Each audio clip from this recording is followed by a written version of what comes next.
This is a video lesson of page 99 in your workbook, and it is the CAM drawing that we are going to do. The instructions are very clear.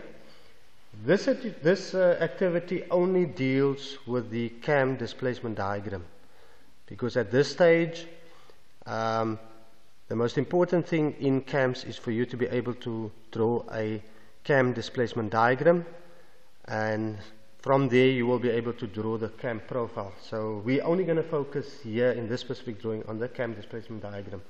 So if you look at the instructions, the motion, so it is very important that you read and make sense of what you have and do calculations. So you're going to have a follower that rises. Now the word rises by 20, so you've got 20, and then you have a dwell period where it doesn't move. Right, dwell means it doesn't move up or down, and then the follower then rises again, and you will see simple harmonic, which we will underline as well.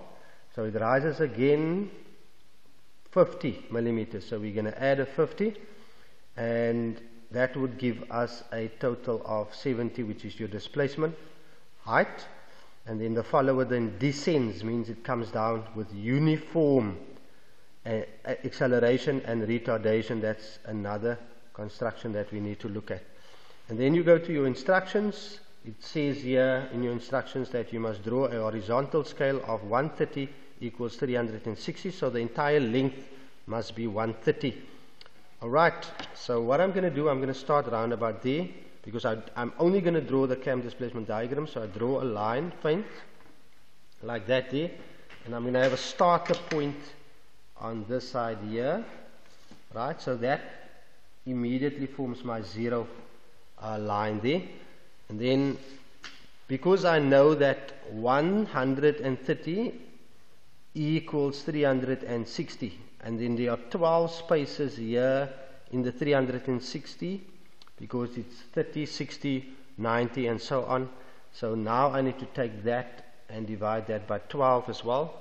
And if you take your measurement and you divide that by 12, then you are going to say 130, right? 130 divided by 12, and that's going to give you 10.8. So now between 10 and 11 you're going to make slots. So there's 10, so there I'm going to 1, 2, 3, 4, 5, 6, 7, 8, 9, 10, and then 2 more, 11 and 12.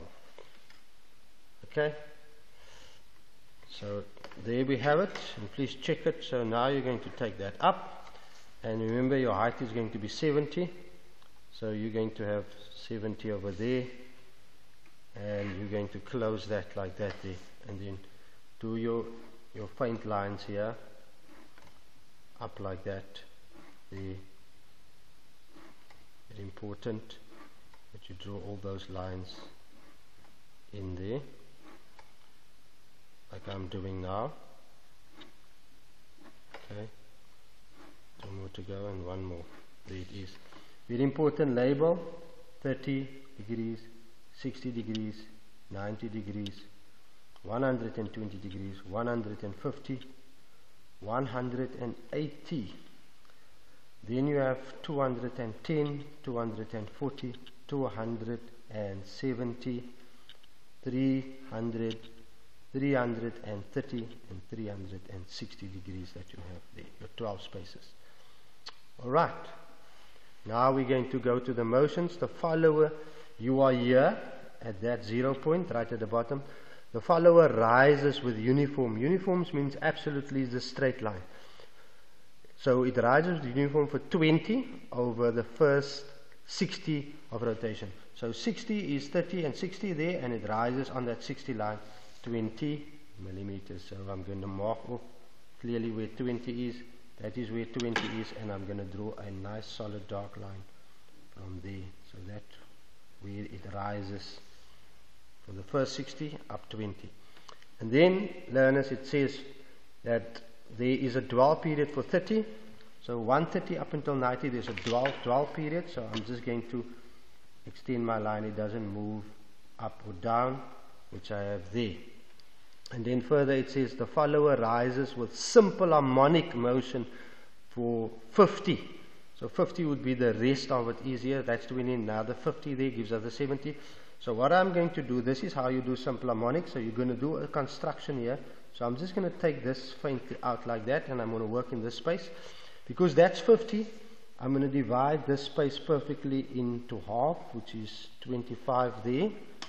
And I'm going to take my compass then, and I'm going to draw a semicircle, putting my compass sharp point on that middle half there. So I want you to see what I do. So there's my semicircle that I draw. That's a construction.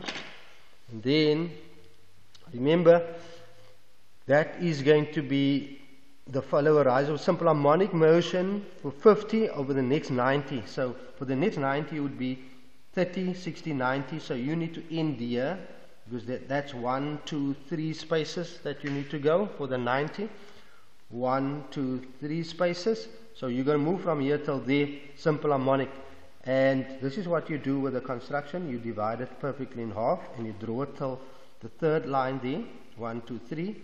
And then you take your 60 and 30 degree set square, like that there, and you divide it there, and 60 and 60 down, and 30 that way. So you've got to divide it into the 6 parts. These points are very important. Those are the important points, because you need to take them through the drawing like that there, and through the drawing like that there.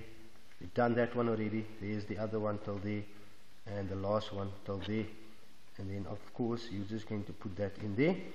So now you will find that there are 1, 2, 3, 4, 5, 6 spaces horizontally. 1, 2, 3, 4, 5, 6 spaces horizontally, but you only have 1, 2, 3 here.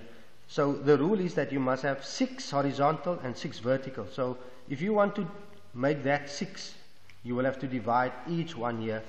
So that is going to be your division. So you're going to divide that perfectly in half there, each one, and then you're going to rule that down, creating your 6 parts there. So now you have 6 horizontal and 6 vertical. So now you plot. You are here, 1 to the side and up, plot. 1 to the side and up, plot. 1 to the side and up, plot. 1 to the side and up, plot. 1 to the side and up, plot. So that's stepped. So once you've plotted, and then you can just draw, paint that in first, and then you can go over it dark once you have it solid.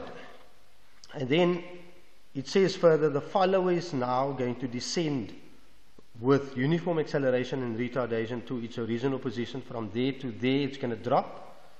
Okay? And it will drop from with acceleration and retardation from there to there. So what you need to do, you have 1, 2, 3, 4, 5, 6 horizontal verticals, which is fine. So you've got to create 6 horizontal ones now. I want to repeat, you've got 6 verticals, so you've got to create 6 horizontals for you to be able to do that. What I can do, firstly, is that to find this is 70. So you're going to say the 70 here divided by 6. And if you take your calculator, just take my calculator quickly, and I say 70 divided by 6, and I'm going to get 11.6. So you can take 11.6. What I would suggest you do is you find the middle line here, which is that line there, and always mark it on that line there. In fact, I want to get my half first, so I'm going to take a line and draw a line connecting the 2 points faintly. There is my middle point, so I'm going to go and divide 3 parts there and 3 parts down here to create my 6. So it's going to be 11.6, so that's 10, 11 perfectly in half, and then another one, 10 and 11 is perfectly in half there, and then the same thing here, 10, 11 is between 11 and 12, and then here between 11 and 12 is going to be right there. So I've got my spaces, right, perfectly marked on the middle section, and now all I'm going to do is I'm going to take that line, draw it till there, take that line, draw it till there, and I repeat that at the bottom here till there, and I'm going to have that line drawn till there. So I do that construction, middle line, and then lines moving like that, divided up into 6 parts. That's my middle point. I mark it on my middle point. Now I'm going to go on the first line here. I'm going to plot it there. On the second one, on the second line, I'm going to plot it on the second line there. So now I can already see that I have that there, right? And if you miss that one, here it goes again. On the first line, you're going to plot it there. On the second line, you're going to plot it away there, and then you're going to have that there. So now you just go over it nice and dark, and there you have completed your acceleration and your retardation, which is that part over there. You can now take this in another drawing, if you had it, each point here, wherever it's situated on the various degrees, so that it can form the cam profile from this cam displacement diagram. Don't forget, lastly, for marks, it's important to write here cam displacement diagram, please. It's very important to you to write that, and the scale. The scale here is 130 millimeters equals to 360. Okay, thank you very much. If you like the video, please subscribe to it.